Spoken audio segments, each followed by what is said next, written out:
तैयार है। बल्कि अगर ये कहूं कि पिछले 5 साल से हम तैयार हैं तो ये गलत नहीं होगा। आज हम लोगों के बीच में जा रहे हैं अपना नारा लेकर, भरोसा बरकरार, फिर से कांग्रेस सरकार। और ये हम इसलिए कह रहे हैं क्योंकि जो हमने कहा, राहुल गांधी जी ने जो छत्तीसगढ़ के लोगों को वायदा किया वो हमारी सरकार ने पूरा किया। चाहे किसानों के लिए हो, चाहे हमारे आदिवासी क्षेत्र के लिए हो, चाहे हमारे जो भूमिहीन मजदूर हैं, गरीब हैं, उनके लिए न्याय की बात हो, हर तरह से हमने जो कहा वो करके दिखाया। ये एक फर्क भारतीय जनता पार्टी और कांग्रेस में है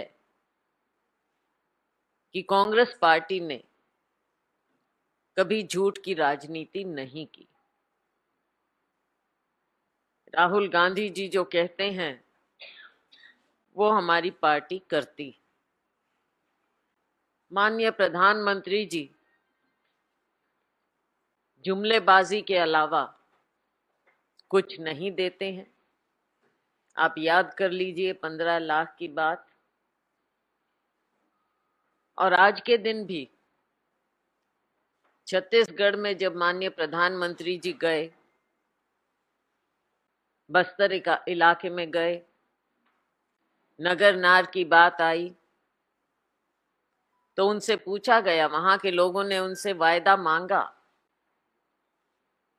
कि आप बताइए कि स्टील प्लांट का निजीकरण नहीं होगा, लेकिन उन्होंने ऐसा कोई वायदा नहीं किया। असलियत सामने है। कहना कुछ होता है, चुनाव के समय बड़े बड़े वायदे किए जाते हैं, लेकिन बाद में सब चीजों को, सब बातों को भूल जाते हैं। साथियों, हम अपने काम के दम पर ये कहते हैं कि फिर से ना केवल हमारी सरकार बनेगी बल्कि प्रचंड बहुमत से बनेगी। पिछली बार हमारे 68 विधायक जीते, उसके बाद उपचुनावों में 3 और हमारे विधायक बने। आने वाले समय में इस चुनाव में हम 75 का आंकड़ा पार करेंगे। कोई भी वर्ग हो, चाहे हमारा किसान है, मजदूर है, गरीब है, शहरी है, ग्रामीण क्षेत्र है, हर एक नागरिक को हमने अपने विकास का हिस्सा बनाया है। हर एक को लगा है कि राज्य सरकार ने उसके लिए कुछ ना कुछ करके दिया है, करके दिखाया है। साथियों, चाहे धान की खरीद की बात करें, 1 नवंबर से जो धान की खरीद होगी वो पहले से ज्यादा 15 क्विंटल से ज्यादा 20 क्विंटल प्रति एकड़ सरकार करेगी। ये वो बात है जो हमने करके दिखाई। हमारे आंगनवाड़ी बहनों का भत्ता बढ़ाकर 10,000 किया गया है। कर्मचारियों के लिए काम हुआ है। हमारे आदिवासी क्षेत्र में वन उपज के लिए 67 वन उपज हम एमएसपी पर खरीद रहे हैं। और देश का सबसे बड़ा हिस्सा 65% वन उपज का छत्तीसगढ़ से किया जा रहा है। किसी वर्ग को छोड़ा नहीं। आवास की बात करें, 2011 के बाद इस सरकार ने कोई आंकड़े नहीं दिए हैं। और आप ये समझ सकते हैं कि 2011 से अब 2023 हो गया है, पिछली जनगणना हुई नहीं। जो जरूरतमंद लोग हैं उन्हें अपने अधिकार से वंचित रखा गया है, या सरकार को जो उनकी सहायता करनी थी वो आंकड़े सामने ना लाकर न जाने कितने अनगिनत लोग हैं जिनको सरकारी स्कीमों से फायदा नहीं हो पा रहा। इसे देखते हुए छत्तीसगढ़ में हमारी सरकार ने भूपेश बघेल जी के नेतृत्व में सभी सहयोगियों ने सबने मिलकर फैसले लिए और हमने 10 लाख लोगों को आवास देने का प्रबंध किया है। तो आप समझ सकते हैं कि छत्तीसगढ़ की हमारी कांग्रेस सरकार लोगों के विकास के लिए प्रतिबद्ध है। काम करके हमने दिखाया है। नीति आयोग की रिपोर्ट खुद इस बात की गवाह है कि छत्तीसगढ़ में 40 लाख लोग गरीबी रेखा से ऊपर उठे हैं, जबकि पूरे देश में विपरीत ट्रेंड हुआ है भारतीय जनता पार्टी सरकार के कार्यकाल के दौरान बनिस्बत यूपीए सरकार। आरक्षण की हम बात करें, क्यों भारतीय जनता पार्टी सरकार आरक्षण के पिछड़े वर्ग के लुभावने नारे देती है, बातें करते हैं ऊपर से लेकर नीचे तक, शीर्ष नेतृत्व से लेकर नीचे तक, लेकिन जब कुछ देने की बात हो, कुछ करने की बात हो तो आप पीछे हट जाते हैं। छत्तीसगढ़ में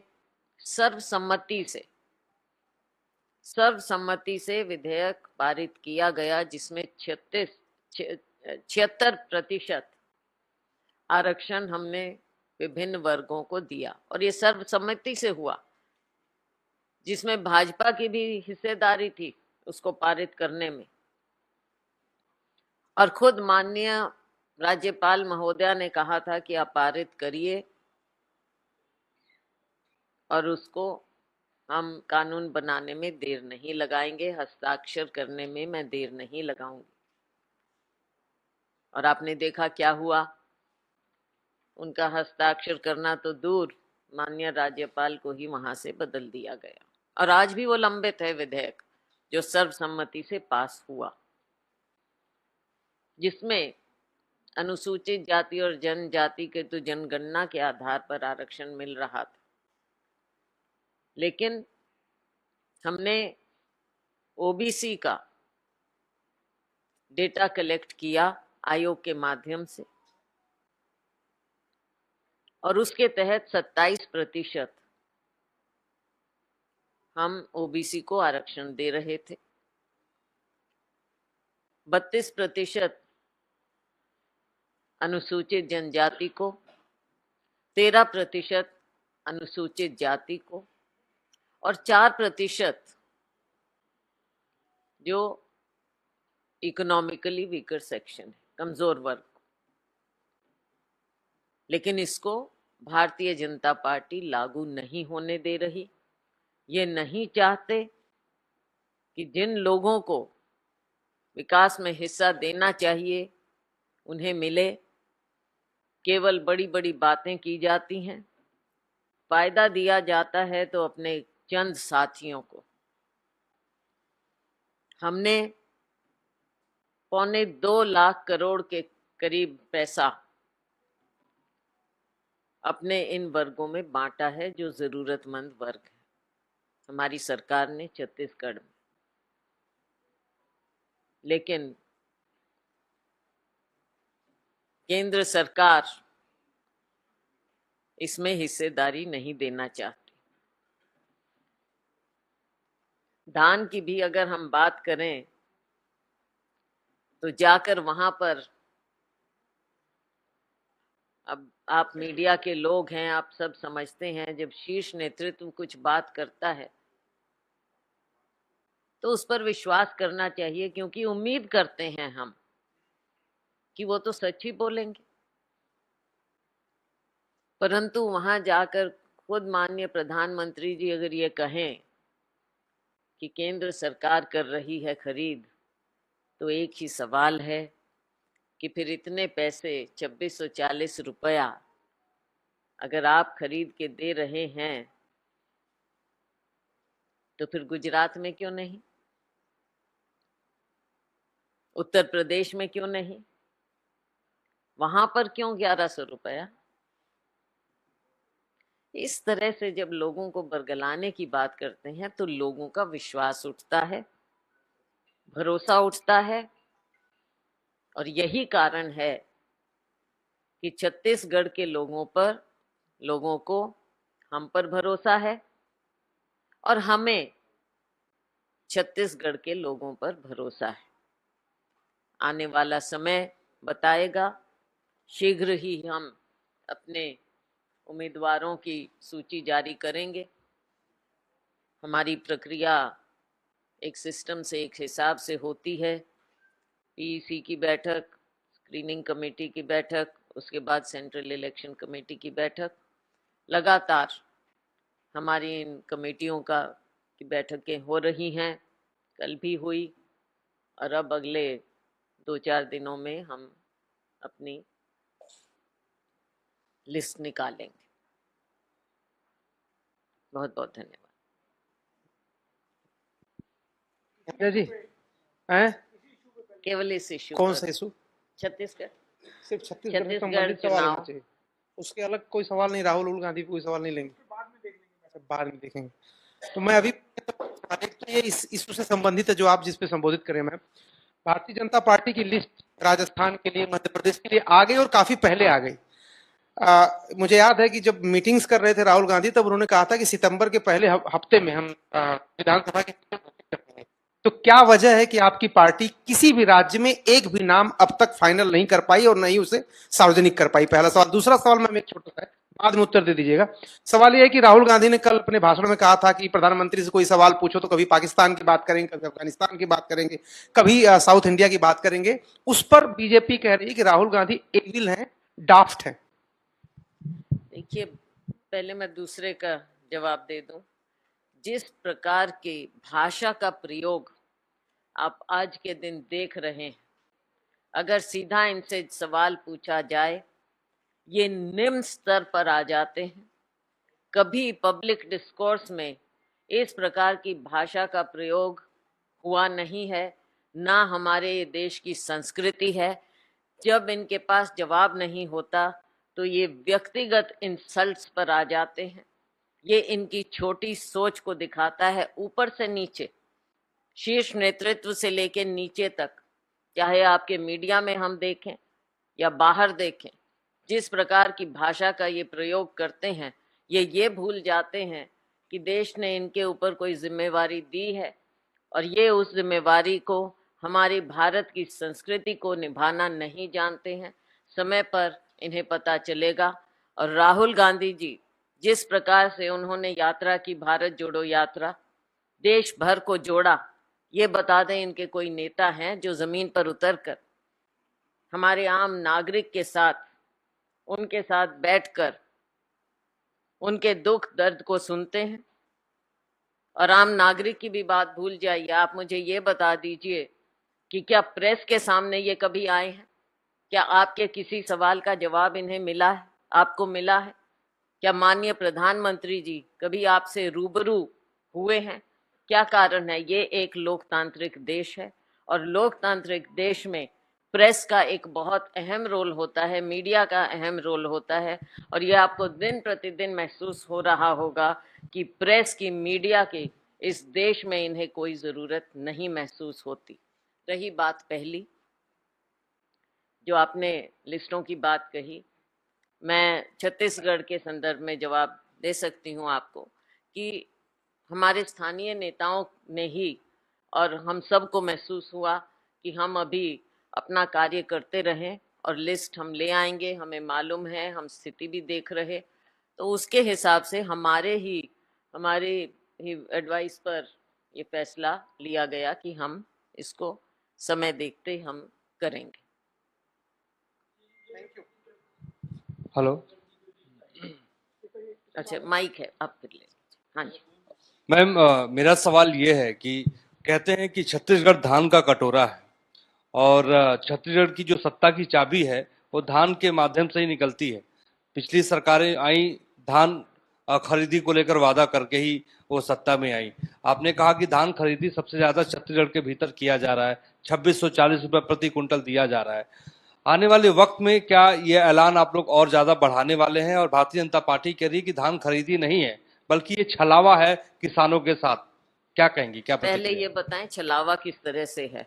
अगर हम अपने किसान को छत्तीसगढ़ में सबसे ज्यादा दाम दे रहे हैं तो छलावा तो ये बाकी देश में कर रहे हैं जहां पर इनकी सत्ता है, वहां के किसान को क्यों नहीं दे पा रहे? जैसा मैंने कहा, इनको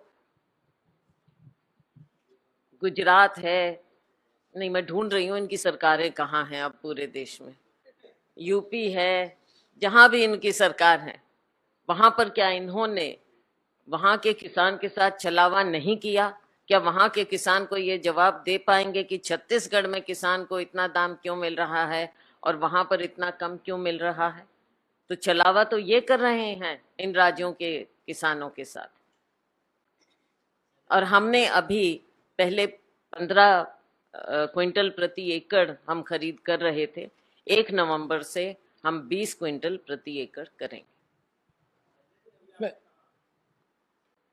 फिर मेरा ये सवाल है कि 2 चरणों में मतदान होना है छत्तीसगढ़ में, तो आपकी लिस्ट क्या एक साथ सभी उम्मीदवारों के नाम का चयन होगा या आप भी चरण वाइज उसमें नाम का अनाउंस करेंगे? दूसरा ये कि जिस तरीके से छत्तीसगढ़ में चुनावी मुकाबला और जो आरोप प्रत्यारोप की राजनीति हम देख रहे हैं, जिस तरीके से छत्तीसगढ़ में सीएम फेस को लेकर भूपेश बघेल कमान संभालेंगे आगे, या फिर इसके लिए भी अभी सस्पेंस बना रहेगा?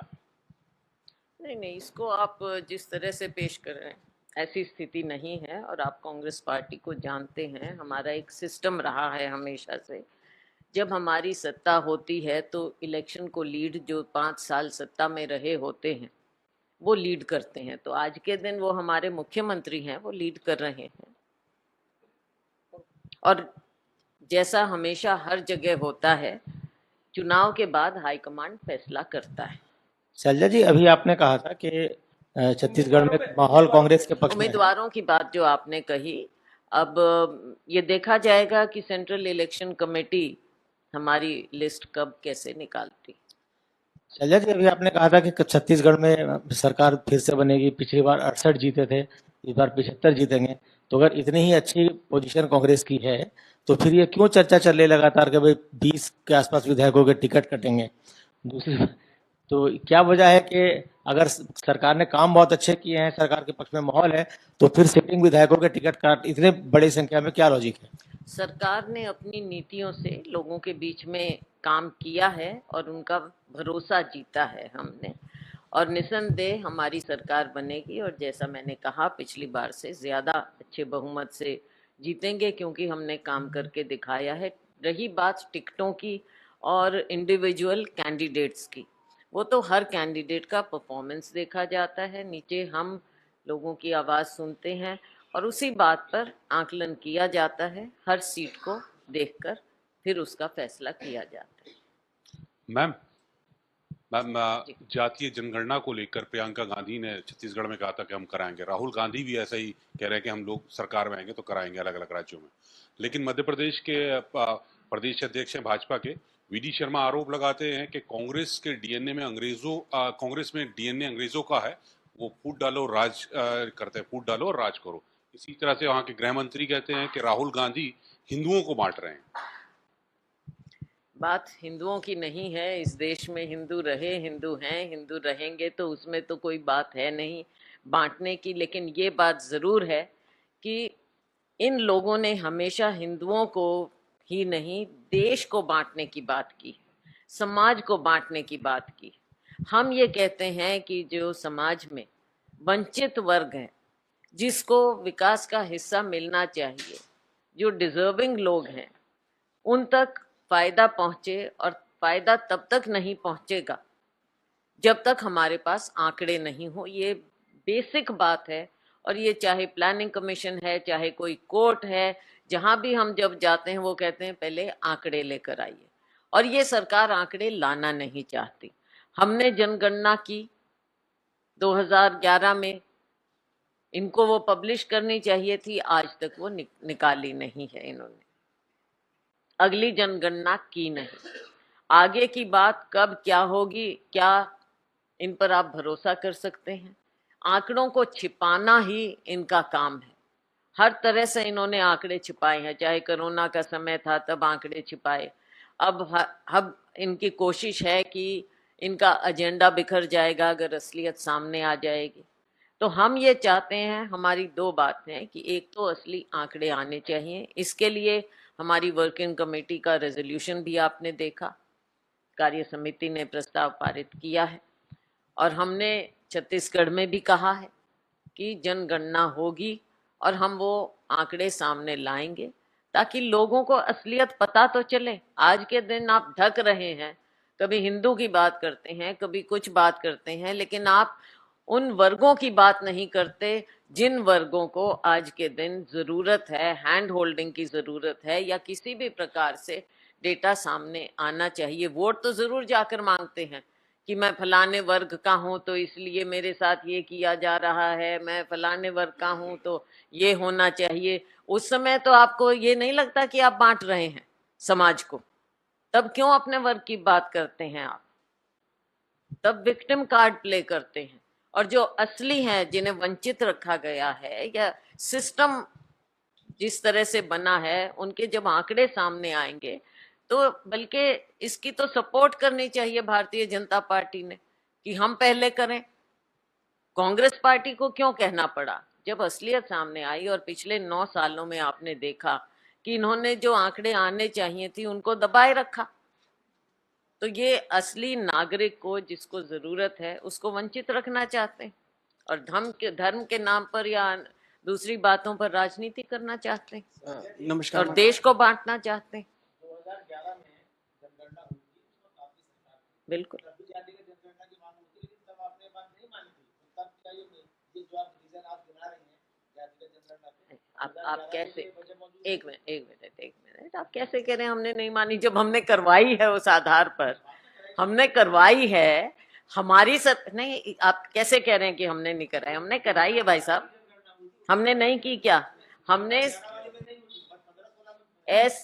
सोशियो इकोनॉमिक कास्ट सेंसस हुआ था, और उसको, जैसा आप जानते हैं और जो इतिहास बताता है, उसको कंपाइल करने में, इकट्ठा करने में, निकालने में समय लगता है। और 2014 में उसकी तैयारी थी। जब सरकार बदली, नई सरकार पे it was incumbent on the new government कि वो सारा डेटा, वो सेंसस वो पब्लिश करें, लेकिन उस समय इन्होंने नहीं किया। आगे के टाइम में जब करना चाहिए था, तब जो भी बात रही हो, लेकिन इन्हें एक बहाना मिला, तब जनगणना नहीं की। और अब उसका नतीजा आप देख लीजिए, महिलाओं के आरक्षण का जो ये फिर एक जुमला छोड़ा है कानून पास करके, और कहते हैं आगे जनगणना होगी तब हम करेंगे। तो ये देश को बरगलाने का एक और जुमला देख लीजिए। 15 लाख से शुरू हुआ, महिलाओं के आरक्षण तक ले आए। हर तरह से लोगों के आंखों पर पर्दा डालने का प्रयास रहता है भारतीय जनता पार्टी। नमस्कार मैम।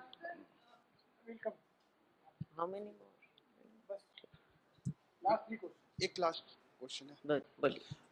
मैम, जिस तरीके से छत्तीसगढ़ में अब चुनाव अब आने वाले हैं, कुछ समय ही रह गया है, वहाँ पे जिस तरीके की प्रॉब्लम्स हो रही हैं, आप प्रचार प्रसार भी वहाँ पर हो रहे हैं, तो काफ़ी सारी ऐसी प्रॉब्लम्स आपके सामने फेस होते होंगे। मिडिल क्लास फैमिली जो उनके साथ जो प्रॉब्लम्स हो रहे हैं, तो उसको आप किस तरीके से किसकी प्रॉब्लम? मिडिल क्लास फैमिली जो उनके साथ जो प्रॉब्लम्स जो हैं, तो उनको आप किस तरीके से फेस कर रहे हैं? वहाँ पे काफ़ी सारी ऐसी चीज़ें आपके सामने आती होंगी कि जो उनका फुलफिल नहीं हो पा रहा है। जिस तरीके से आपने आंकड़े बताए, वो गेहूं के जो आंकड़े जो आपने बताए, तो उसको आप किस तरीके से मैनेज करेंगे वहाँ पे? देखिए, आने वाले समय में जैसे हमने कहा, हम वहाँ पर अपनी गिनती करवाते हैं, डेटा निकालते हैं, लेकिन ये ज़रूरी है कि केंद्र सरकार भी इस बात को माने और इस मूल मंत्र को माने कि ये देश आगे तब तक नहीं बढ़ेगा जब तक असली आंकड़े सामने नहीं आएंगे। असली आंकड़े सामने तभी आएंगे जब ये सेंसस कराएं, और सेंसस कराने का इनका इरादा नहीं, तो उस ऐसे समय में राज्य सरकारें अपने अपने हिसाब से कर रही हैं और हम हर एक वर्ग के इश्यूज को एड्रेस कर रहे हैं। 2 लेडीज, वरना यहाँ आरक्षण नहीं होगा। बताइए। Ma'am, ever since the Congress party has released the CWC resolution, one of the point was on Palestine. Since then, there is war of words that is going on. The BJP leader Himanta Biswa says that the statement by Congress party is very similar to Pakistan's Taliban. Says that for appeasement politics, the Congress party is doing such things. There is no such appeasement policy, and I think Congress party has amply discussed this issue and given out its official statement to the press. Ma'am, on another matter, the Delhi Lieutenant Governor has given sanction for the prosecution of author Arundhati Roy in the 2010 case. So what is the official stand of the Congress party regarding The this? Congress will convey its official stand. Today I'm just on Chhattisgarh. Selja जी, जिस तरह से राजस्थान और मध्य प्रदेश के तर्ज पर छत्तीसगढ़ में भी केंद्र सरकार भाजपा ने एक केंद्रीय मंत्री समेत 3 सांसदों को उतारा है। कांग्रेस कहती है उनके पास चेहरों का अभाव है, वहीं छत्तीसगढ़ मुख्यमंत्री कहते हैं कि भाजपा अब हारे हुए चेहरों पर दांव खेल रही है। भारतीय जनता पार्टी 15 साल के कुशासन के बाद हार चुकी है, लोगों का विश्वास खो चुकी है। अब वो किसी तरह से कोई भी हथकंडे अपनाने का प्रयास कर रहे हैं। ऐसा लगता है कि उनके पास राज्य में कोई नेताओं की शायद कमी है, इसलिए इस तरह की बात कर रहे हैं कि केंद्र से ले जाकर वहां पर लड़वाना चाहते हैं। कांग्रेस पार्टी पूरे विश्वास के साथ, भरोसे के साथ अगली सरकार बनाएगी।